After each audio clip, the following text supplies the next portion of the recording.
glucose reading, which is the fasting reading. And so the target is to keep it under 5.3. So let's go downstairs. Okay, so this is my testing strip kit that you are given by whether it be your GP, your midwife, or the hospital where you're gonna have your baby. And in it contains the meter reading, which is really small, sleek, and it holds these two batteries. I don't know the sizes, but I have never had to change this meter reading at all. So the battery lasts long. And then there's that button that I'm pressing with my index finger, and it just shows you all the readings that you have done previously. You just keep pressing and pressing. And then these are the testing strips that you get from your pharmacy. And I live in England, so I get them free, part of my prescription, because I'm pregnant. I get free prescriptions. And so you can see these are the strips. There's 50 that you get. And the lines at the bottom, that's where you insert it. But at the top, you'll see, I'll show you it. That's where you're going to put your blood sample. So once you pull out the pen, I'm going to show you here now that you insert it in, and then it activates the meter, and it's saying, we need your blood. Give me your blood. And then those are the needles that I use as well, the lancets, and the pen. And so that is for the strength of the prick, how far it goes into your skin. Then the blue is what you press to prick yourself. Not too sure what that is, but I don't use it. So anyways, I insert the lancet needle, take the cap off, and then I just put back the cap on, press back the blue, put the setting that I wanted on to be pricked, and then press back to activate the needle, and then press the blue button to insert it into my finger. And then, as you can see, I'm pushing out the blood, and I just put a little sample at the top, and there's a beep that you will hear. And then once it's done, it will tell you what your reading is, which that was not my best because it needs to be under 5.3. Okay, so now I'm going to show you all the pills that I take throughout the day. So it consists of the purple one, which is a vitamin D, and then 3 metaforums, which are 500 mgs each. I take 500 in the morning, and then I take 1,000 with my evening dinner, and then my prenatal vitamins, which is with MegaFood, Baby, and Me Too, which I love, love, love. It's like all herbal.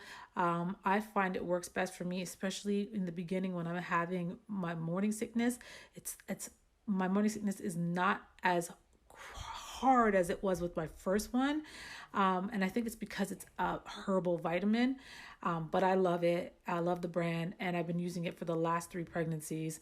And they give me all the supplements I need. And so yeah, those are the pills that I take first thing in the morning. And then I also take my not my morning, but my insulin daytime, which is Fiasp. I don't have to take it all the time. It all depends on what I'm eating. But because I'm in my last trimester, I really need to start taking this more. I have a date on there because that shows the date I first used it. Because once you get them, you have to store them in the fridge. And once you start using one, you don't have to put it back in the fridge, but you can only use it within 28 days. So I'm just showing here, like, the dial is to churn how many units of insulin you want to use. So I'm putting it today at 6 because I think that's all I need to keep my levels down. And then what happens now is, so yeah, as you can see, I'm showing the number 6. And if, let's say, you make a mistake, you can just always reverse the dial back to wherever you want it. So you can either start back from 0 and then go to the number that you want to insert or administer. So this is almost done, but you can see, like, that clear part is the insulin. So I've used a lot so far. And at the top is where you're going to insert your the needle, which I'll show you right now.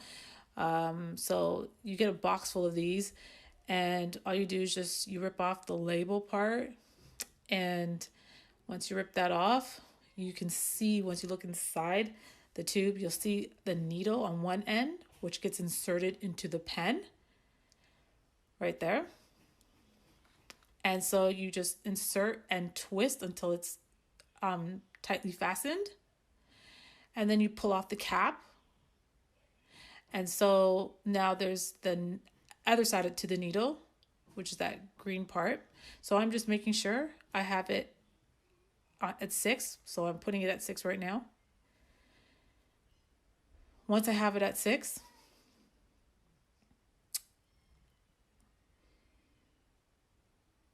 okay, so once I have it at 6, I'm going to remove that cap. And so that's the needle part. And sometimes you can see a little bit of the insulin coming out, which is a good sign that means the needle is not defected and it will work once you shoot the insulin into you. Perfect. Okay, so now what I'm going to do is I have to pick a side, whether it be my left or my right. I always shoot in my thigh area or my buttocks. And so I just getting myself ready, and you press that red button once the needle goes into your thigh. So I'm inserting it and then I'm pressing the red button. And you'll see the units go down to 0. When it hits 0, count to 5 just to make sure you get all the insulin in, and then release, pull it out. And again, put the cap on. And so I'm showing here, see how it went to 0. If it didn't go to 0, that means you didn't get all the insulin in, and you'll have to try and do it again. And just pull the cap off. And when you do that, the needle comes off with it. And after that, you just, that's it, really. You're really done, and you can now begin to eat. Oh, and I discard of everything. So I get this like bucket from the pharmacy that you can discard your needles in, and then you give it back to the pharmacy. And then this one here is my nighttime one, which I'm showing you. So it's the exact same thing. Obviously, my units are higher with this one, but the insulin I'm using is called a Humulin, if I'm saying that right. And so see, this one is a more cloudy, and because it's cloudy, you have to give it a shake, because you know when it's cloudy, all the I guess the particles sit to the bottom. So you want to shake it up, or twist and then shake, and then begin the procedure to put on the needle and then insert it into your thigh. So I'm just showing here, exact same thing like the daytime insulin. And you put it on, twist it on, pull the needle cap off, and set your units that you're going to insert into your thigh. And once you have that set, you just insert it just like that, and done. Okay, so I woke up and went downstairs, did my reading. It was 5.4 fasting reading, which is not under the target I need to be, which is 5.3 and under. I'm not going to beat myself up over it, because it can happen, and I know why it happened. I had a piece of chocolate cake and Pringles and a smoothie, a little bit of a smoothie last night. But I thought that upping my nighttime insulin to 12 units was enough, but I think I needed to go up to 14. Now, if I had cheese or milk or nuts like cashews and raisins, those are my go-tos, I definitely would have been under the 5.3 target. So I think if I have this craving again tonight, it's going to go up to 14 units. Now, this is the struggle I have when I'm as a gestational pregnant lady with the gestational diabetes, is the fact that I have cravings, and it's hard to fight. Let's just put it like that, which is why the insulin pens come into play with my metformin pills. But it's all about, trial and error, to be honest with you. Is 12 units going to do me for the night? Maybe not. So then I got to up it. And then next night it's fine, So that's the struggle I'm having, being a diabetic. But my midwives did tell me this, and my midwives were so great because they tell me that I shouldn't really beat myself up. I shouldn't beat myself up because um, it's just my body. It's the way my body is controlling and producing insulin, and there's only so much I can do, and this is where these pens come in handy. And I remember I was like, I didn't fight with them, but in my mind, I was like, I'm not taking insulin. I don't want to take insulin. Just keep me on the metaphor. I'm good with that. But they had warned me from the get-go. They're like, girl, you're going to be on insulin come your second, near the end of your second to all your third trimester. And I was like, no, in my mind. No, I'm not, I don't. And sure enough, even when I tried hard, and no matter what I ate, my levels were just going crazy. And I made that decision to go on insulin because, I made the decision after I had a conversation with my midwife saying what happens to the baby and myself if I don't go on insulin and level these blood glucose levels. And so many things. So like, for instance, the baby will be overweight and won't be an easy labor and delivery, probably will need a cesarean. Baby will stop growing because the placenta will not give what the baby needs. So many things can happen, and that was a rude awakening for me. I was like, word, okay, all right, so yeah, I'm gonna start taking insulin. And so I went in and they taught me how to use the pens and when to use them. And I've been using them now since November. We're now literally days before the end of December right now. And it's been going fine. It's been going well. I feel okay. I sometimes feel like when I take them, I have loose stool the next morning. I don't know. I could be. I know it's part of pregnancy, especially in your third trimester, where you do start to have a little bit of diarrhea or loose stool. But I sometimes think it's the insulin that's making me. I have no problem with it because I have a hemorrhoid. And nothing worse than having a hemorrhoid and doing a bowel movement. I'm keeping it real, sorry. But with this loose stool, it helps so much. It doesn't I guess like stimulate the hemorrhoid from increasing.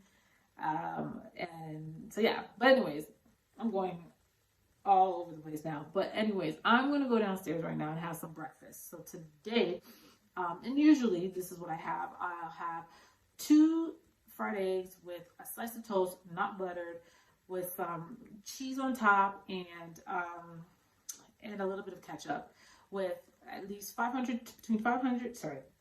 to 75 mils of either orange juice or apple juice. And the rest of it would be sparkling water. So I usually drink it in a 300 ml cup. And that I can probably guarantee you my levels will be under. So the target will be 7.8. So all my meals, so breakfast, lunch, and dinner, my target has to be under 7.8. So I'm usually good with my meals. My targets never really go up. If they're going up, it's because I had something that was like McDonald's, for instance, and I didn't end up using my daytime Fiasp insulin because it will help. If I don't use it, yes, I'm gonna have like 10.6 readings.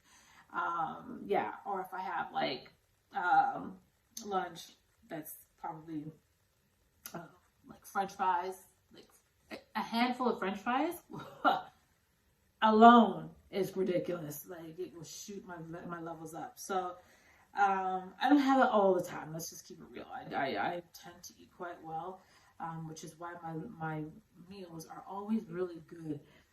It's just I struggle in the morning. My fastings, I struggle. But like my midwife said, don't blame myself. It's usually my body. It's just how it's operating at nighttime. And in that case, we just have to add more insulin in me. That's it. So yeah, I'm going to go downstairs now and have my breakfast and come back with my reading. Okay, so I've just finished eating and I'm setting my timer to 1 hour. Right after you finish eating, you have to do that. Once the timer goes off, then I do my testing. But in the meantime, sometimes when I feel like my numbers are going to be a little bit high and I want them to keep them down, or I don't want to go over the 7.8, I will do a couple of jumping jacks, not the high intensity, but the low one. And I do about 40 of those. And that does help, to be honest with you. It really, really does. If you either go for a walk or do some little low impact exercise, it helps greatly. Okay, so now the hour is up and I'm going to do my post breakfast reading, meaning after I've had breakfast, I'm going to do my blood glucose reading, and it needs to be under 7.8. I'm doing my pinky. I hate doing my pinky. It always hurts. Oh! Get the blood out. Nice blood right there. And please be under, please be under, please be under, please be under. Woohoo! 5.8, y'all. What? That is wonderful. Okay, so stay within my target post breakfast. Happy about that. And that's it. So then the next reading will be my post lunch. What I like about the AgaMatrix is that every time you record your reading, and it syncs with your phone if you download the app, so it puts all your readings on the app, and then I don't have to manually write them down and then send it to my midwife, take a picture and send it to my midwife. All of that gets recorded. I just share it and mail it to them. And you can see my readings for the last 7, 14, 30, and 90 days. So that's pretty much it, what I go through on a daily basis with gestational diabetes. If you have any questions or want me to make another video pertaining to gestational diabetes, I'd be more than happy to. Just give me your ideas or thoughts or even questions. Drop me a line and I'll do my best to answer them. Because this is my third time at this, because I've had 4 children. I'm about to have 4, but out of the 4, 3 of them have had gestational diabetes, and they've all been different. Whereas the first one, I didn't have to take insulin or metformin. The second one, I only had to take metformin, and now this one, I'm taking metformin and insulin and vitamin D. So yeah, it's a lot. But and then I didn't say folic acid in the beginning as well. You have to take folic acid anyways. It's in your prenatal vitamin pills that you take. However, I had to go up more because when you have diabetes, so obviously I got diabetes in my last pregnancy, type 2, but I was able to get into it. I'm talking way too fast right now. I was able to get it into remission because of me changing my diet. So I was working out and I had a more healthier lifestyle. Folic acid prevents the baby from, I think I'm at a higher risk of having birth defects. So I had to take more folic acid for the first trimester. And then with everything else, like I said, the vitamin D, the metformin, and the insulin, all that I'm taking, it's a lot. It's a lot to cope with. But, I'm now about to hit 34 weeks now, I believe. And, I'm doing good. It was tough accepting all those things that I have to take. But I have a great team of midwives who are always there when I need them, even just to talk to. And they've been helping me along the way. So, yeah, any questions, drop me a line. I'll be more than happy to answer them for you. And just thank you. Thank you for watching this video. And y'all take care. Bye now.